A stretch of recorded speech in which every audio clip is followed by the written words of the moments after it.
effort again. We're busting ours to kick yours. That's big time. Minus 15. Respect all, fear none. Oh, did he belt that one? Intensity is not a perfume.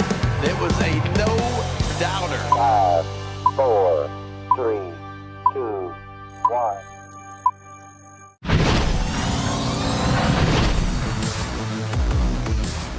Up in the bird's nest here at Oriole Park at Camden Yards. I'm Brendan Mortensen alongside Matt Bonaparte, who I still can't really see with where these mics are placed. Bones, it feels like a while since we've done one of these. We have had a few weeks of technical difficulties, and we are keeping our fingers crossed that they do not come back today. Yes, I won't jinx it. Thank you. Thank you for not jinxing it. I already have. I've led the show with it. I've automatically jinxed it. But we're going to try our best. That's all we can do because we have a lot to talk about today. On the show today, I wanted to talk about some of the Orioles' top prospects, how they are performing down at the minor league level, because unlike years past, the Orioles are very competitive, and they are fighting for an AL East crown. They are fighting for one of the best records in the American League, and in years past, it was easier to kind of focus on the minor leagues, though that was where the stories were. But now, the stories are up in the big leagues, and we haven't focused too much on what the guys down in the minors are doing, which is unfair to the best farm system in baseball. So we're going to do that today. All right, I'm pumped. Let's dive into it, man. Well, not right away, though, Bones. Okay, not right away. We've got news to talk about. The Orioles made a late-night trade. They if you did. were sleepy, you About might have missed it. 10:40 p.m. If the Eeps got you, then you didn't get The this what? trade. You heard me. We're moving on. The What Orioles is that? acquired catcher Blake Hunt from the Mariners in exchange for the recently DFA'd Mike Baumann. Baumann was out of minor league options and was taken off the Orioles 40-man roster when Grayson Rodriguez made his return to the Orioles starting rotation. Mike Baumann was not a reliever that was going to last long on waivers. This is a very talented pitcher who's got a great fastball. He's got a 4-pitch mix. He's been a solid reliever in this Orioles bullpen for a lot of years. And this is just an issue that Baltimore ran into where they've got a lot of talented pitchers and they didn't have room for Baumann on the 40-man roster. But Baumann was not a pitcher that was deserved a DFA. It was just what the Orioles needed to do with their current roster construction. And the Mariners giving up a top 30 prospect in their system, their 23rd ranked prospect in catcher Blake Hunt, shows you the kind of value that Mike Baumann had and the fact that he would have been claimed by one of the earliest teams on the waiver order. And the Mariners decided that their bullpen was a big enough need to go out and make a pretty sizable trade for Mike Baumann. Yeah, pretty decent trade. I'm pretty happy with what the Orioles got back in return. I like Blake Hunt a lot.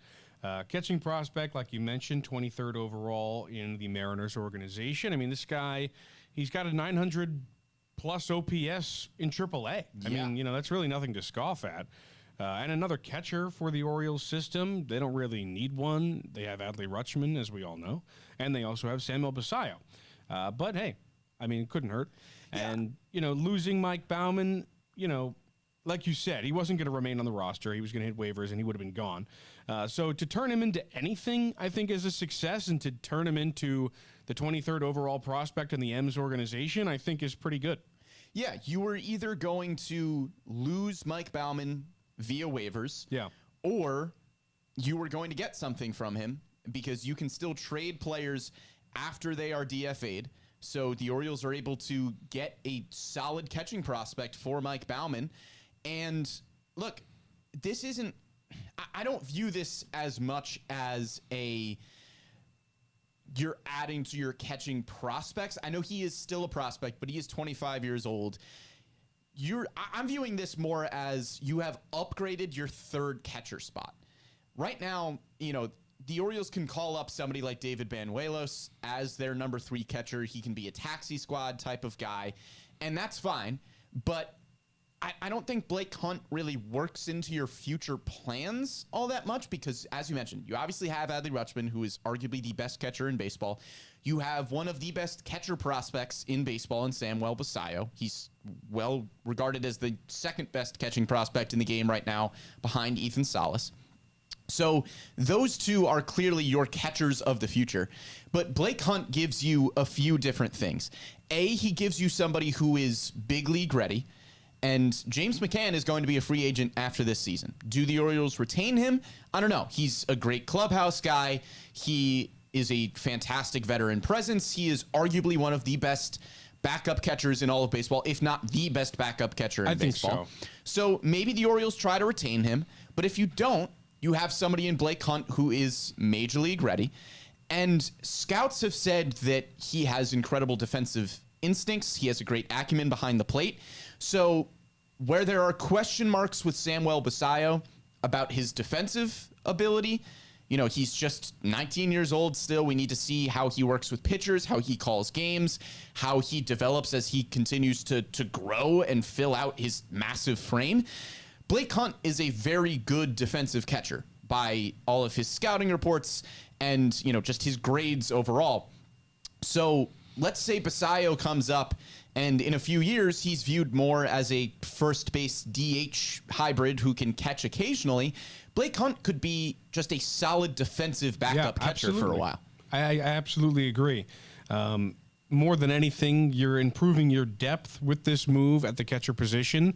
And I think that across baseball, it's pretty well known that catcher's a very, very valuable spot, especially to have a guy who both can play defense pretty well, as you let on to, and can swing the bat. I mean, there just aren't a lot of catchers who can effectively hit the ball in the major leagues, and the ones that do end up getting pretty big contracts.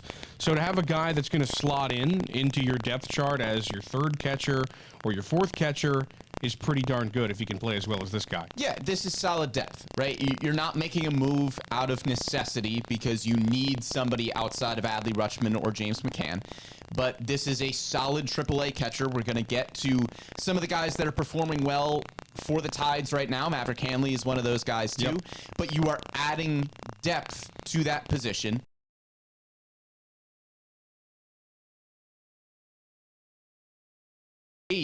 When Hunt was in the Rays organization last year, were able to help him get a more athletic batting stance. He changed up some mechanical things with his hands here and there, and was really able to unlock some slugging potential. So big thank you to the Rays for potentially helping Blake Hunt reach a point where he is not only a solid defensive catcher, but like you mentioned, a 900 plus OPS at AAA. That's really good. Serious. That's very really, serious. really good. So I'm not sure if Hunt works into the Orioles' big league plans this year, but he is very solid AAA depth, and we'll see what his role could look like a season from now if the Orioles retain him and James McCann walks somewhere else in free agency. Yeah, absolutely. I mean, that's the thing I thought about as well, is at the end of this season, what's going to be the decision when it comes to James McCann? Because as you said, and I agree with, he's likely the best backup catcher in the game. And if you know this team and you've been around the clubhouse, you know that he's one of the best teammates in the clubhouse, and a guy that, as a veteran presence in there, one of the very few veteran presences in there, he's listened to. When he speaks, people listen. And, I mean, I don't know if that's going to translate to dollars in the offseason. And if it doesn't, I think Blake Hunt is going to be a guy that you see maybe get that backup spot. Yeah, absolutely. But I think the general takeaway is, A, that the league valued Mike Baumann pretty highly. Yeah. And that he was not going to get far in waivers, certainly was not going to be able to stay in the Orioles organization and get down to AAA Norfolk and pass through those waivers. And B, that the Orioles were able to get something solid for a guy that they would have lost anyway. Yes. I mean, you essentially just, this is pretty much best case scenario. I mean, you were going to lose him anyway. The fact is you got anything for him that makes it a good deal.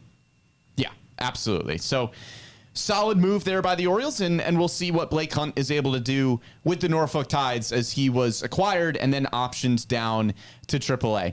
But let's start with Aberdeen. Let's move down a couple of levels, because today we want to talk about some of the best performers in the Orioles minor league system.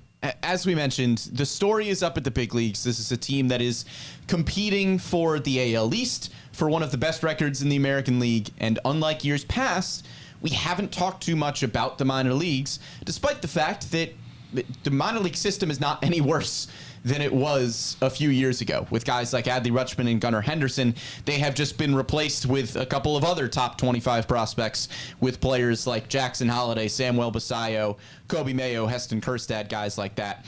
But let's start down in Aberdeen. And I want to start with Creed Willems, who is the Orioles' 29th ranked prospect in their top 30. He was the league's player of the month in April. He really struggled in 75 games with the IronBirds a season ago. This year, he has already matched his home run total in about 40 fewer games from a season ago. He's got 9 already. His OPS is up about 300 points. Willems feels like a guy who's been around for a while. He got drafted in 2021, but this was a young high school draft pick that just had a ton of raw potential in the 8th round. He had great power potential, didn't know exactly what his defense was going to look like behind the dish, but he is showing off the power potential in a stadium at Lidos Fields at Ripken Stadium is a difficult hitter's park. That is very, very pitcher friendly. And so for Creed Willems to be putting up the kind of power numbers that he is incredibly impressive. Yeah, and you mentioned he's still young. He's 20 years old. He seems like he's been around for a little while because he was a 2021 draft pick, but at 20 years old, you've got a guy with a lot of really, really strong power. You mentioned the defense is still a little bit of a question mark, and I think that might be why he hasn't been promoted, whatever, but he's still a great hitter at this point, and at this young, you still, he's pretty malleable. You can mold him into whatever you want, maybe try and teach him another position, whatever. But the fact is, you've got a guy who's hitting the ball really, really well at a really, really young age, and that's a positive. Yeah, I think if you are asking why he's not called up to AA Bowie at this point, as you mentioned, he's a young guy. He's just 21 years old, and the defense is still a question mark at catcher. He's going to play a lot of first base. He has played a lot of first base for the IronBirds. I think he's going to turn into a catcher first base hybrid where, catching is not his strong suit defensively. We'll see how that holds up, throughout his minor league career. But as of right now, that's a darn good hitter. And you're just trying to get him in the lineup wherever you can. Hopefully it's at catcher for as long as you can have him there, because that brings you a lot more value than it does at first base. But if it's not, it's still a really good bat from Creed Willems.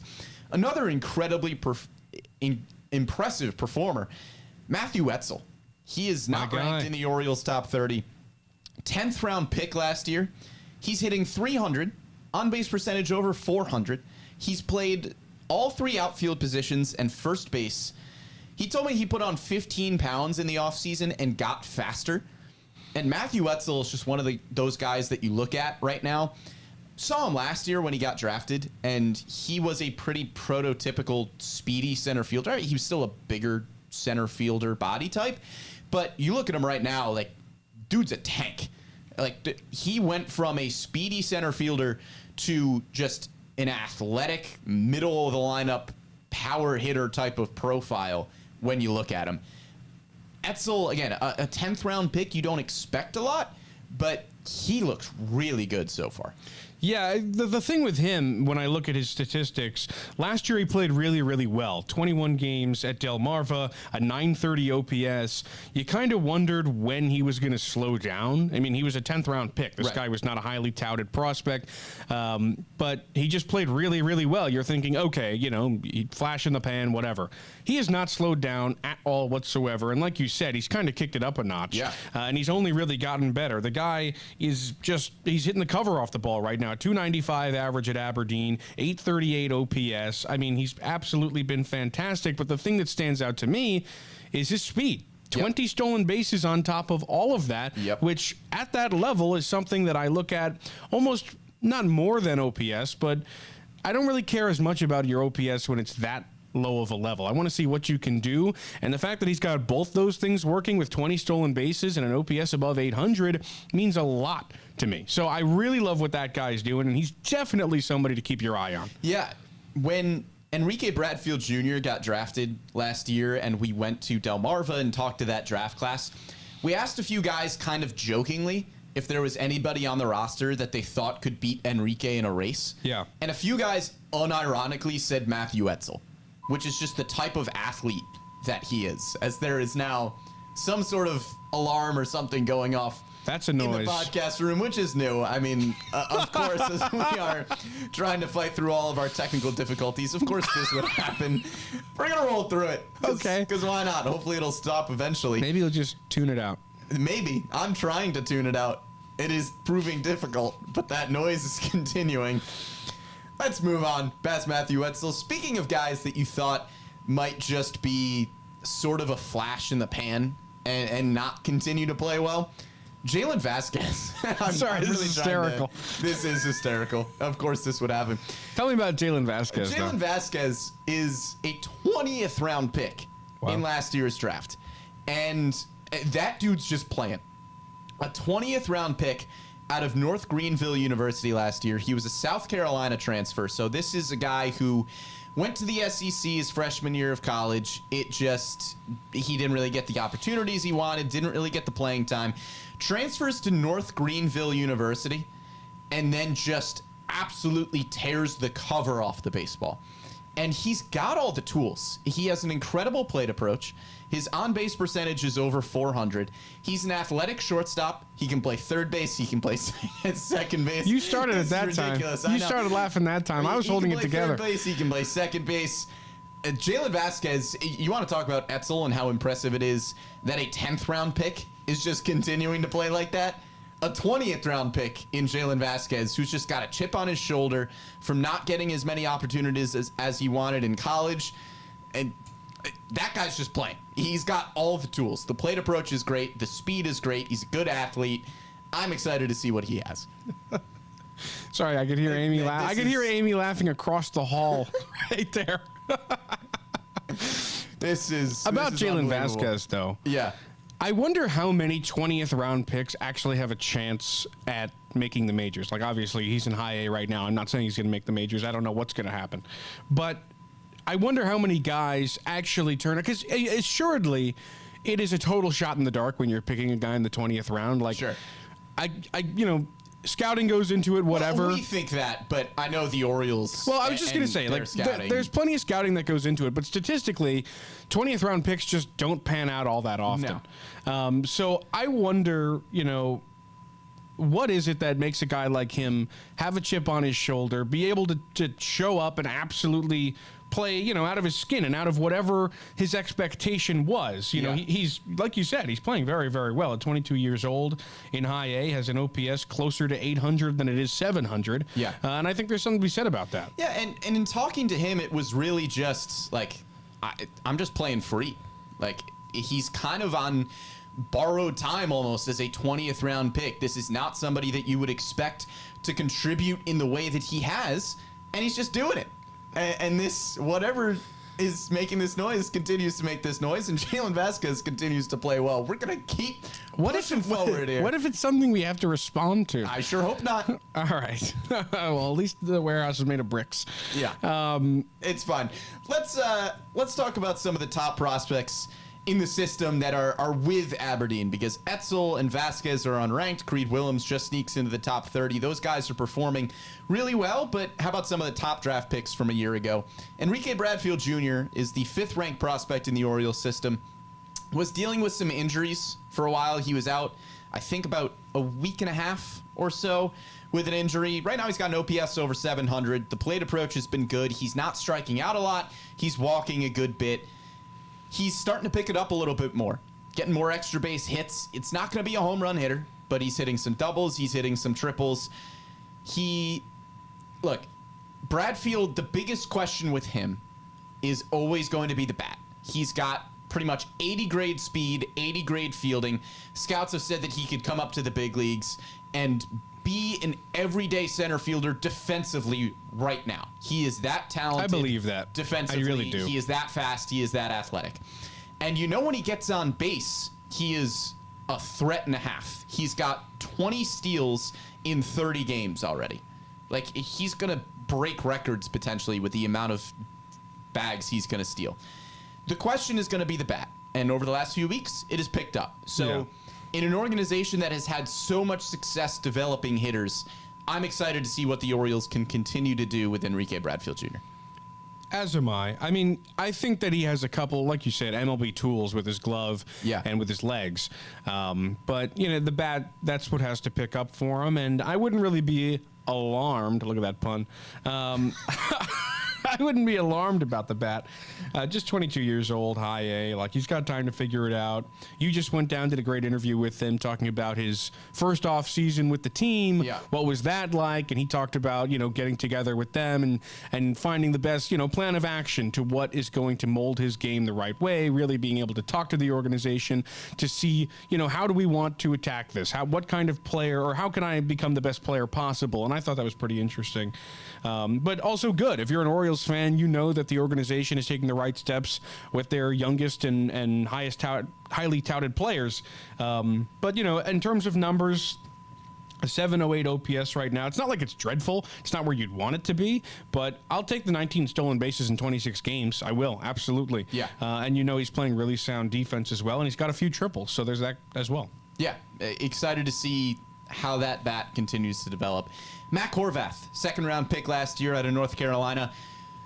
The offensive numbers aren't there right now. OPS just over 700. The average isn't quite where you would want it to be, but same sort of story with Bradfield. The approach is there. He's taken his walks. He's not striking out a ton.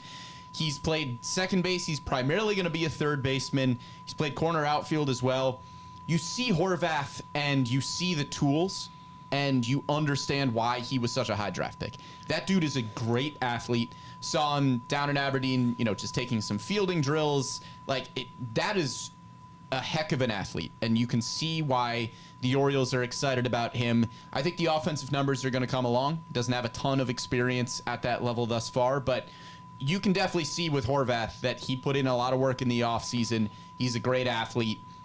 A lot of tools to be excited about there. And this is definitely a challenge for him, this level, right? I mean, he played 14 games at Delmarva last year, tore the cover off the ball, finished the year with 5 games in Aberdeen. And then at the end of the year last year, or at the beginning of this year, they started him in Aberdeen. So he only had 5 games in Aberdeen under his belt on top of 14 at Delmarva. So it's certainly a challenge to just throw him up right immediately up into the higher level. Is he going to struggle? Maybe. I mean, we've seen guys struggle and then end up being pretty successful as well. Colton Cowser being paramount in that discussion. Horvath, his numbers aren't exactly where you'd want them to be right now. The average is pretty low. The OPS hovering around 700, and the power numbers aren't there. That's the only thing that really is a little bit scary about it, because the power numbers have been there in those 21 games that I mentioned, or 19 games. But I think he'll be fine. He's a great athlete, like you mentioned. He plays a lot of positions, which, of course, makes him more versatile and valuable. Yeah. Producer Amy Jennings is back here trying to get rid of this mysterious noise. Shout out, Producer Amy. Let's talk about Jackson Baumeister. This is a really interesting case. He's the Orioles' 18th ranked prospect in their top 30. He's down in Aberdeen. He was a second-round pick last year. And the Orioles do not draft pitchers that high. And I had a really interesting conversation with Jackson while I was down in Aberdeen, and I basically went, were you surprised that it was the Orioles that drafted you that high? He was like, yeah. I had no idea it was going to be the Orioles. He kind of had the typical pre-draft conversation with them, but he kind of said, yeah, I mean, given their history and how they usually select pitchers. Shout out producer Amy. I mean, she's gotten rid of the noise. Amy just got it done. Big claps for Amy. Gotta love that. Woo. She's got it done. Yeah, let's talk about Jackson Baumeister in peace now. Whew. But he basically said, yeah, it was the same sort of pre-draft process with the Orioles as most other teams around baseball. There wasn't really anything special about it, but given their history and how they usually operate with selecting pitchers, I didn't think I was going to be a second-round pick by Baltimore. But he is the exact prototype of a pitcher that the Orioles look for in their minor league system. He is a stuff guy through and through. Right now, he's got a 2.88 ERA, striking out 12 batters per 9 innings.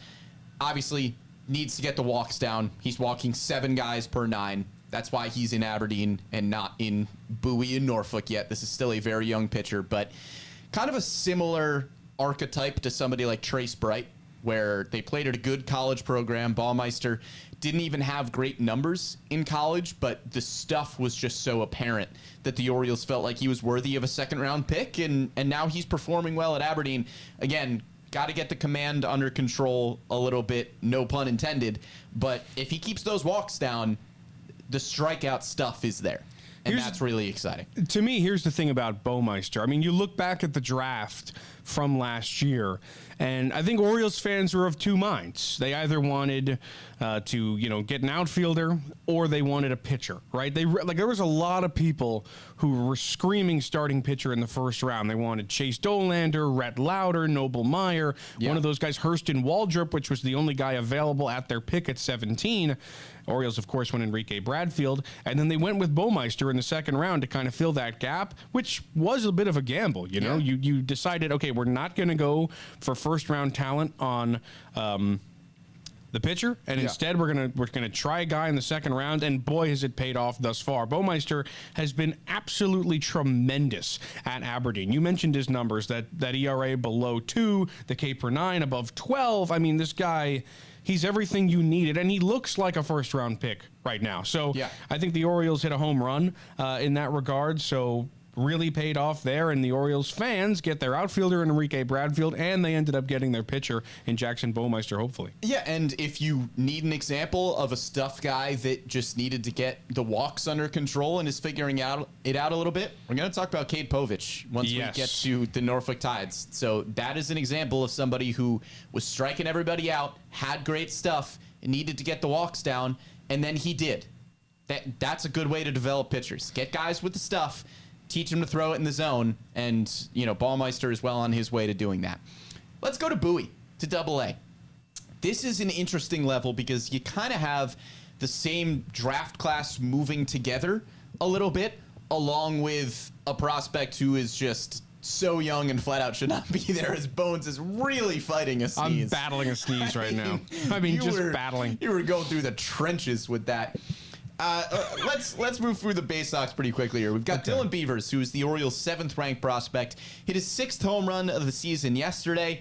He's playing great. Average close to 300. OPS up over 850. On-base percentage close to 400. His swing, it's still funky.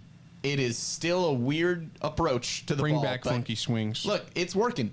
So it gets to the point where, Beavers is probably going to have a promotion to AAA. I would imagine at some point halfway through the season. We'll see how that swing translates, because when he was drafted, the conversation was, well, that's never going to work. And then he got to Aberdeen and he got to Bowie, and we had a conversation with him last year in Bowie where he kind of just said, yeah, I was in my head a bit too much about the swing changes that I needed to make, and I just kind of started swinging again, and there it went. There went the numbers. So yes, the swing is funky. Yes, he is also still hitting close to 300 with a great OPS.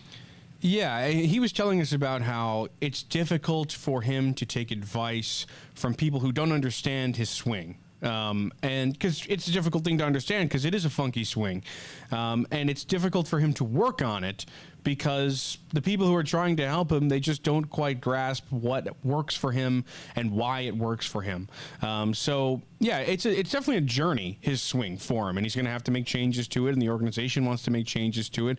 But I think they also have realized that, you know what, if it works, it works. Yeah. And he's absolutely mashing right now. You mentioned his 6th home run last night. He's hitting 290, 880 OPS. He's doing it all.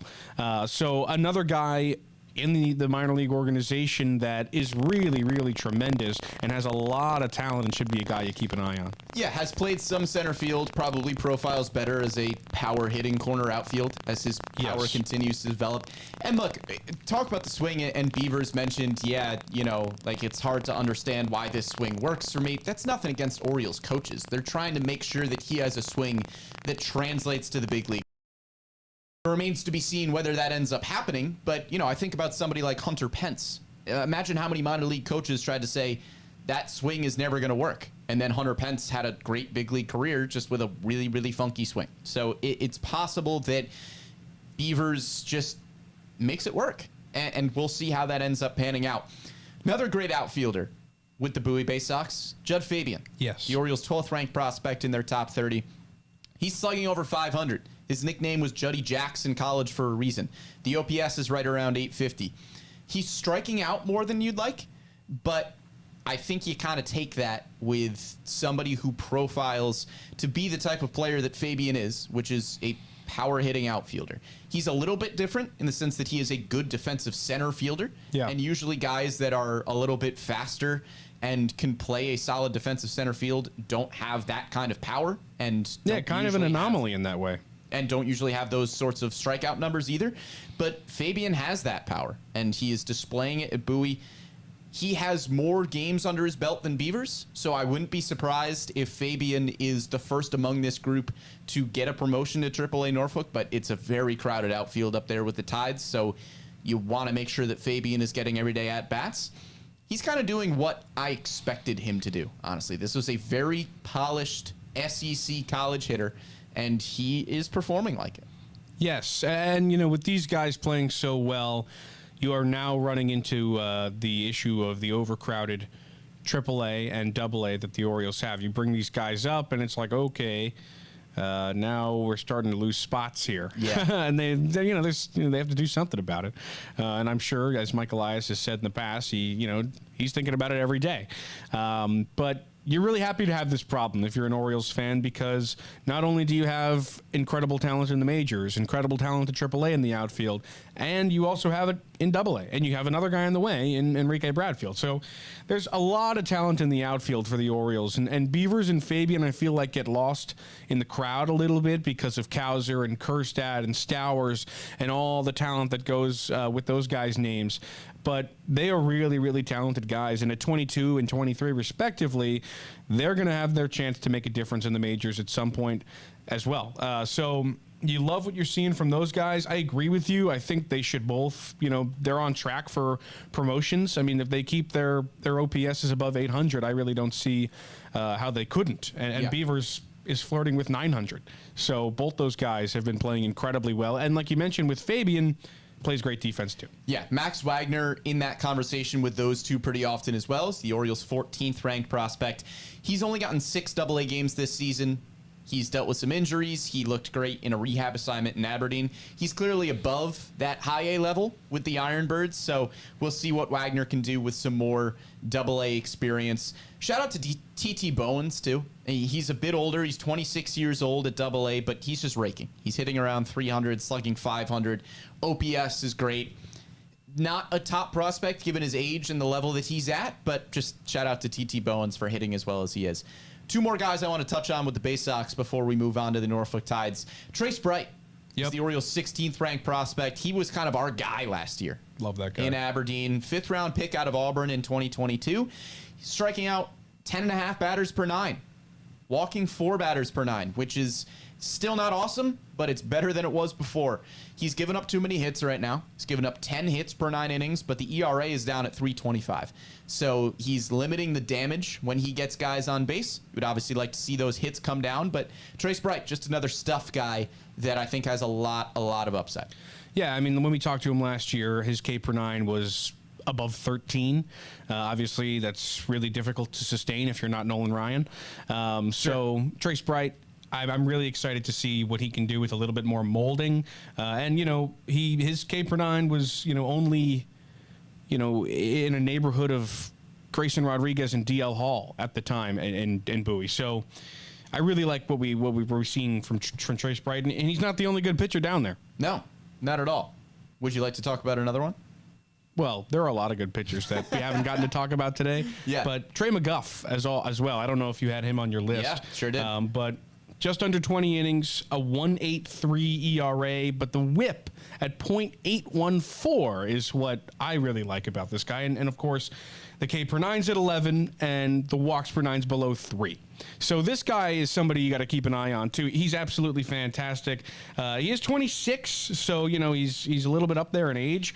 But I always think about when you look at these guys who are a little bit higher in age, sure, there are organizational pieces in the minors who play really well, and they don't have a chance at the majors. But this guy's just performing. He's just outright performing. Yep. And I'd love to see him get a promotion. Yeah. A really good performer outside of the Orioles top 30. Last guy with the Baysox that I want to mention, who is certainly in the Orioles top 30, that's second-ranked prospect Samuel Basallo, one of the best prospects in all of baseball. He has dealt with some smaller injuries this year, had an injury in spring training, put him behind a little bit. He wasn't catching, he was DHing. He's getting his feet under him. Yeah. He's got an OPS over 700. The numbers aren't eye-popping, but he's 19, and he's performing really well with the Baysox. He's just an astronomical projection. Yeah, the numbers like he's aren't just unbelievable, so good. but at his age, to be able to have 6 home runs, to have an OPS over 700, he's only going to get better. And he is competitive against pitchers that are 3-4 years older than him. Yeah. Pretty consistently. I mean, at 19 years old in Double-A, you can't expect him to be tremendous in every single category, but if you're, looking at his baseball reference page, whatever, or looking at his stats, I would just focus on what the positives are. He's slugging pretty well. Like you said, 6 home runs, 16 RBIs. He's just been fantastic in terms of his power numbers. Yeah, I mean, he has some stuff to work on for sure, and last year was a little bit better than this year to this point, but this is also the longest stretch he's had at this level. I don't know how many 19-year-olds are at Double-A. And the fact that he's there and he's performing well enough to be in the starting lineup is tremendous. Yeah, let's move on to the Norfolk Tides. The Baysox are very exciting. The Norfolk Tides might be one of the best teams in minor league baseball. History. On paper, they've got, on paper, they have as much talent as anybody. Probably more talent than anybody in minor league baseball right now. Let's start with Jackson Holliday, the #1 prospect in all of baseball. 22 games back down in Norfolk after a brief stint in the majors. He's got 24 walks. The OPS is right around 750 over that stretch. On base percentage close to 400. The plate approach is outstanding. You would like to see the power numbers take a tick up a little bit more. I think with the astronomical rise of Jackson Holliday, you forget how young he is. You forget that he should not be putting up ridiculous numbers at AAA. 24 walks in 22 games for a guy his age is still ridiculous. I know that he has lofty expectations, but he is doing exactly what you would expect one of the best prospects in baseball to be doing. And that is a great plate approach, getting his feet back under him after a tough stretch in the majors. He's getting more time at second base. He's going to be just fine. He looks good. I'm not sure exactly when he's going to be back up at the big league level. Jorge Mateo has been really good at second base. Maybe we see Jackson Holliday later in the year. Maybe we don't see him in the big leagues for the rest of the year if the Orioles don't need him. But he's performing really well. I mean, the on-base is nearly 400. That's the thing that jumps out to me. Yeah. Like you said, the 24 walks in 22 games. I mean, that's absolutely tremendous.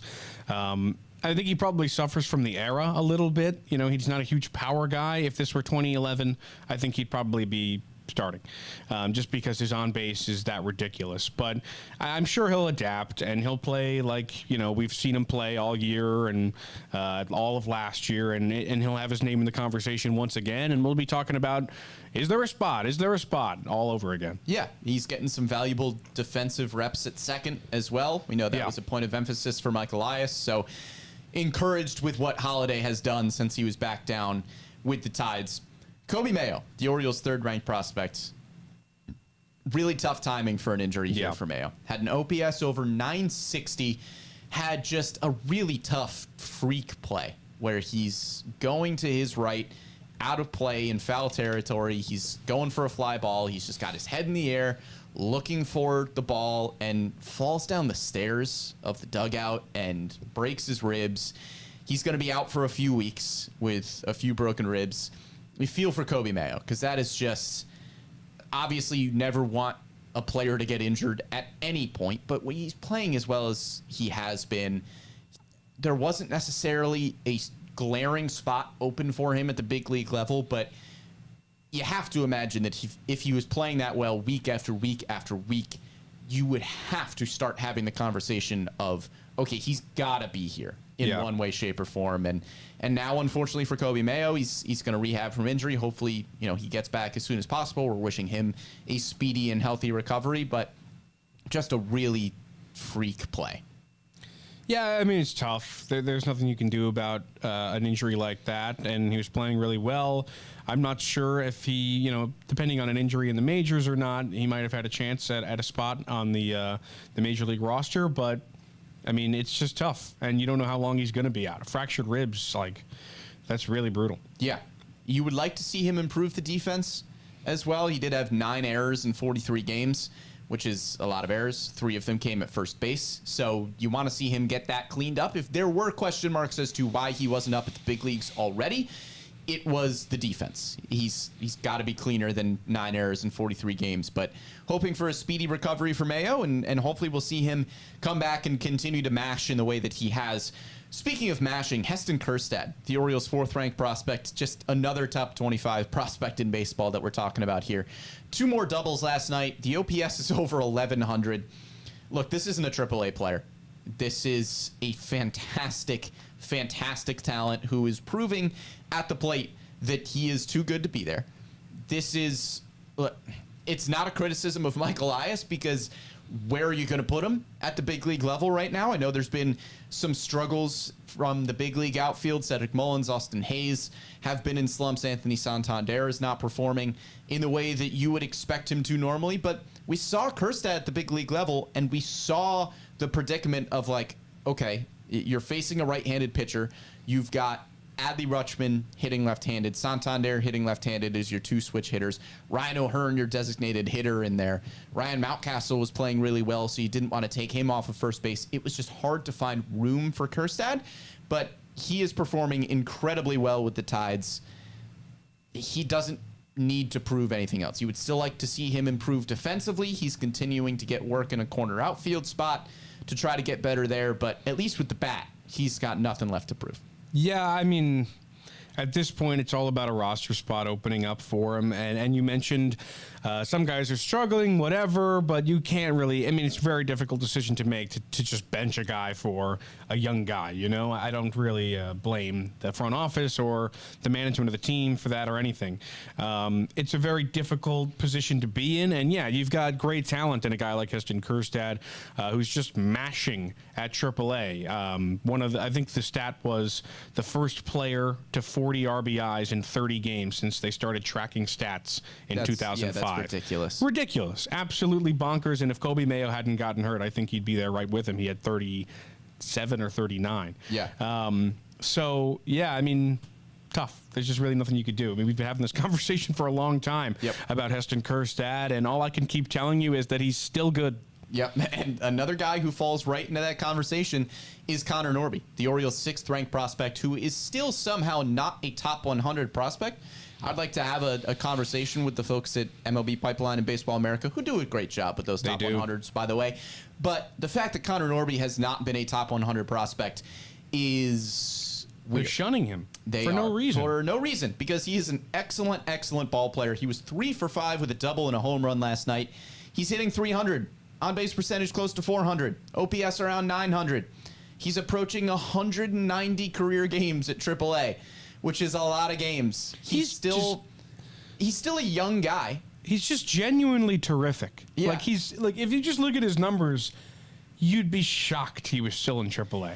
And only with the Orioles. Yeah. Right? This is a symptom of the fact that the Orioles have so much talent in the minor leagues. They have so much talent at the big league level, where you're just not really finding a spot for Connor Norby right now. And interestingly with Norby too, part of the reason that you sent Jackson Holliday back down to the Norfolk Tides was because you wanted to see him get some more reps defensively at second base. Connor Norby was there. Connor Norby was a second baseman primarily throughout his minor league career. That's what he was in college and coming up throughout the Orioles organization. But now the plan at the big league level is to have Jackson Holliday be your everyday shortstop. So Connor Norby just says, okay, I'll go play a corner outfield. And that's what the Orioles are having him do. And so now, it's kind of a win-win where Norby is adding more versatility. And, if you're the Orioles, you can say, well, Norby's got to be in AAA because we're trying to teach him a corner outfield spot, because there's not really a spot at second base for him at this point.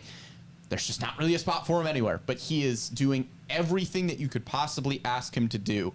And I'm sure we're going to see him at some point because he is a fantastic player.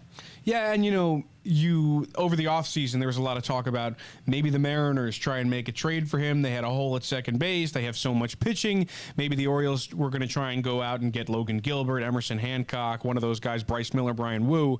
Instead, they make a much better trade. They get Corbin Burns, so it didn't work out for that Seattle situation. I mean, I don't know if they were even pursuing it, but Norby stuck at AAA. Is the fact of the matter. And also, if any other team had him, they'd be clamoring over him.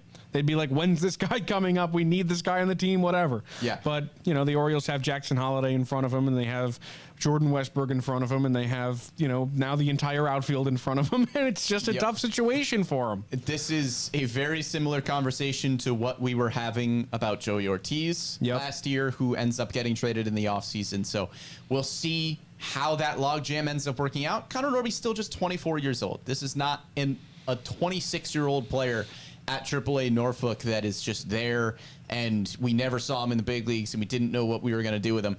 He's still 24. I'm not slamming the panic button about why we haven't seen Connor Norby yet. Sure. But he's going to have a role at some point. We will just see what it is. Two more hitters that I want to mention real quick before we move on to the two pitchers. We have talked about a lot of players today, but I want to give these two a shout out. Billy Cook. Your guy. My Billy absolute Cook. guy, man. Hitting close to 300, on-base percentage close to 400. It's just a really good They said hitter. it couldn't be done. Well, who said that? I don't know, somebody, the haters. But Billy haters? Cook, he's the 30th overall prospect in the system. Yeah. I think Billy Cook has just been, he's been the guy they're like, all right, send up Billy Cook. But he's fantastic. You think that's how the decision was made? No. I'm saying that's what the fan base or maybe other people around the team are thinking. Billy Cook's good. I think it's more so He's a flat out symptom good. of when you have the best farm system in baseball, somebody like Billy Cook who's Sure. just hitting really well. Yeah, but what is he doesn't have hitting? the upside of everybody Maybe he else. doesn't. How could you say it? He's 25 and he just keeps playing well. just He's keeps playing versatile. well. He could play anywhere. He was a 30-30 player last year. Or what was it, 2020? It was no, 30-30. Oh, was it 2020? It was 2020. Hey, still. He's a good player, man. Still And I'll great. fight for Billy to the day I die, man. He's a great player, and he gets lost Love in the Billy. shuffle of a team with a lot of elite prospects, but he just keeps producing. Another guy who's producing right now, Maverick Hanley. Yeah. The OPS is really, really solid. Good plate approach. He's a catcher, which is, hard to find a catcher that can hit well. So Maverick Hanley and the newly acquired Blake Hunt make a pretty good 1-2 punch there for the Tides. Yeah, I mean, Blake Hunt and Maverick Hanley are going to be homies. I know it. Yeah. Bones, we've got two more pitchers that I want to talk about. And I think these will be players 70 and 71 that we have run through today. Two of the Orioles' top pitching prospects. They're two best pitching prospects, you can make an argument right now. Chase McDermott and Cade Povich, ranked number 8 and number 9 in the Orioles' top 30, respectively. Let's start with McDermott. Okay. Last night, goes 5 innings, 3 runs, 10 strikeouts, 1 walk. And those walks are important because if you remember a few months ago, a random anecdote that I said, which was that Chase McDermott was walking way too many guys in AAA Norfolk. His first 3-4 starts of the season, he was walking 8-9 batters per 9 innings. But since then, this month, in 21 2/3 innings pitched, he's got 37 strikeouts and 4 walks. That really? I didn't even see that. That's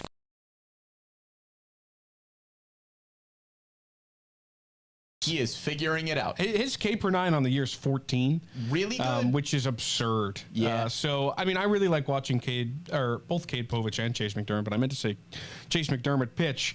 We got to watch him in spring training throw a bullpen, and that was the most fun I had the whole time. That was the most fun you had the I whole really time? loved watching him pitch. I really like this guy. I think he's very, very good. 25 years old, so he's reaching his point of, maybe consider bringing him up if there's a spot, if you need a guy. Orioles now running a 6-man, just, it's kind of tough to break into that. But Chase McDermott, very, very good pitcher. I think he's going to have a solid career. I like a lot of what I see from that guy. And, yeah, I mean, if you just look at his numbers as a whole, the whip's high, almost 1.5. and the walk numbers are high, but 37 strikeouts to 4 walks, that's tremendous, and that is growth, people. It is. Growth. He's putting the ball in the strike zone because his Love that stuff from is Chase. good enough to do that. Cade Povich is doing the same thing. You mentioned the Orioles 6-man rotation. We'll see what ends up happening with John Means' elbow. He's getting more tests, and we'll see what the Orioles rotation looks like after that news. But if you wanted to call somebody else up in your starting rotation, I think Chase McDermott and Cade Povich are the first 2 names you'd look at. And if you want to look at somebody's numbers as a whole this season, Cade Povich is the guy that really jumps off the page. Oh, yeah. Pitcher of the month in April in the Eastern League, an ERA just over 2, striking out 12 batters per 9 innings, walking just over 3 batters per 9 innings, which is massive for Cade Povich because he had struggled with that immensely since he joined the Orioles organization. That was always the book on him, though, was if he could put the ball in the strike zone, the stuff was good enough to get guys out. And that's what he said this year. He's just trusting his stuff more, where he's challenging guys in the strike zone rather than outside of it, trying to get them to chase. The whip is just over 1,000.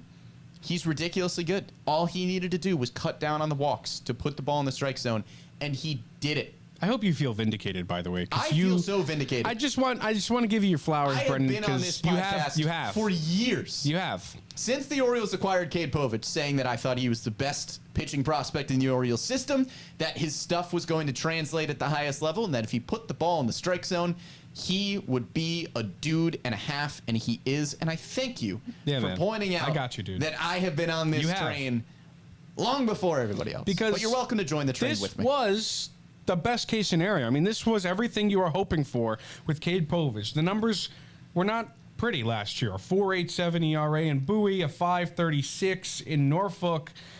This year, he's just said, all right, I got it. Yeah. And he's been absolutely tremendous through, 9 starts. So hopefully he keeps that up. He's on pace for, if I had to make the decision, I'd give him the Jim Palmer Award right now. Yeah. And look, if the Orioles need another starter in their rotation, I think Cade Povich might be the guy.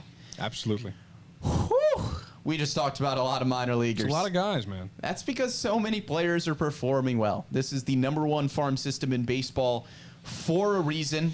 And the fact that we were not just talking about the Orioles top 30, but there were guys outside of it, like Matthew Etzel, like Jalen Vasquez, like Billy Cook, who just snuck into the Orioles top 30, Maverick Hanley, a bunch of players that aren't even ranked in the Orioles top 30 that are still just really solid minor league players.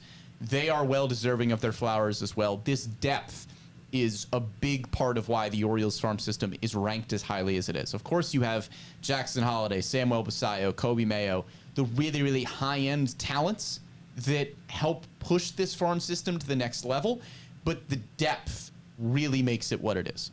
Yeah. I just want to say before you wrap this up, thank you to the listeners and the viewers for if you stuck through that alarm. I mean, you were a real one, and we appreciate you. So everybody in the chat, we've been reading the messages. Just want to say thank you very much. We appreciate it. Yeah, we have been working through some technical difficulties over the last few weeks. We appreciate you bearing with us and being here because, regardless of how the mics sound and whether or not there are alarms going off, we try to give you the best Orioles content possible, and we hope that we've been able to do that over the last few weeks and over the last few months and seasons, and we're going to continue to do it. So that'll just about wrap things up for this week's very interesting edition of the Bird's Nest. Big thank you to Amy Jennings today for not only producing this one, but making that mysterious noise go away. That was incredible. What a performance. Yeah, we were a day late today due to a rain out and doubleheader yesterday, but make sure you are following along with us live every Wednesday at 11 a.m. on Facebook and YouTube, or you can catch us after the fact on Spotify, SoundCloud, Apple Podcasts, Google Podcasts, wherever you get your podcasts or your digital shows. You can find us here on the Bird's Nest. Thanks to Amy Jennings again. I feel like we got to thank her again. This was a huge performance out of her. It was. But for Matt Bonaparte, I am Brendan Mortensen, and we will catch you next time.